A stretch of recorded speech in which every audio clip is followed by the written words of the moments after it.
आज निर्जला एकादशी है। ज्येष्ठ महीने के शुक्ल पक्ष की 11वीं तिथि को ये व्रत करते हैं। निर्जला एकादशी का व्रत महाभारत काल से भीम ने किया था, जिससे उन्हें ब्रह्म हत्या के दोष से मुक्ति मिली थी। यही वजह है कि इसे भीमसेनी एकादशी भी कहते हैं। महाभारत स्कंद और पंच पुराण के मुताबिक इस व्रत के दौरान सूर्योदय से लेकर अगले दिन के सूर्योदय तक पानी नहीं पिया जाता है। इस कारण इसे निर्जला एकादशी कहते हैं। ज्योतिषियों की माने तो ज्येष्ठ माह के शुक्ल पक्ष की एकादशी तिथि 17 जून को प्रातः काल 4:43 पर शुरू होगी और अगले दिन यानी 18 जून को सुबह 6:44 पर समाप्त होगी। यह पर्व गंगा दशहरा के 1 या 2 दिन के अंतर पर मनाया जाता है। इस दिन दुर्लभ शिव संयोग का निर्माण हो रहा है। शिव योग देर रात 9:39 तक है। इसके बाद सिद्ध योग का संयोग बन रहा है।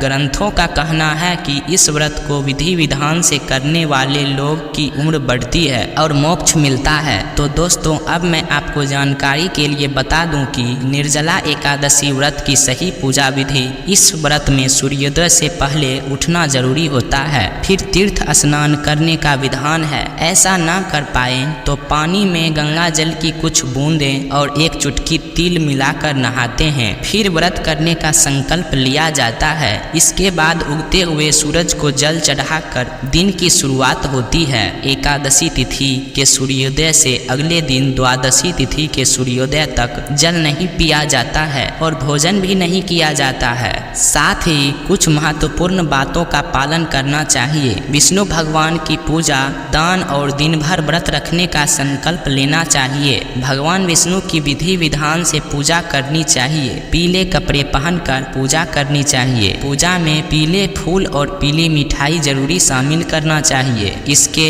बाद ओम नमो भगवते वासुदेवाय मंत्र का जाप करना चाहिए। फिर श्रद्धा और भक्ति से कथा सुननी चाहिए। जल से कलश भरे और उसे सफेद वस्त्र से ढक कर रखें। उस पर चीनी और दक्षिणा रखकर ब्राह्मण को दान दें। निर्जला एकादशी पर जरूरतमंद लोगों को जल दान के साथ अन्य कपड़े, आसन, जूता, छाता, पंखा और फलों का दान करना चाहिए। इस दिन जल से भरे कलश और तिल का दान करने से अश्वमेध यज्ञ करने जितना पुण्य मिलता है, जिससे पाप खत्म हो जाते हैं। इस दान से व्रत करने वाले के पितर भी तृप्त हो जाते हैं। इस व्रत से अन्य एकादशियों पर अन्न खाने का दोष भी खत्म हो जाता है और हर एकादशी व्रत के पुण्य का फल मिलता है। श्रद्धा से जो इस पवित्र एकादशी का व्रत करता है वह हर तरह के पापों से मुक्त होता है। निर्जला एकादशी ज्येष्ठ महीने के नौतपा के दौरान आती है। इस महीने में जल की पूजा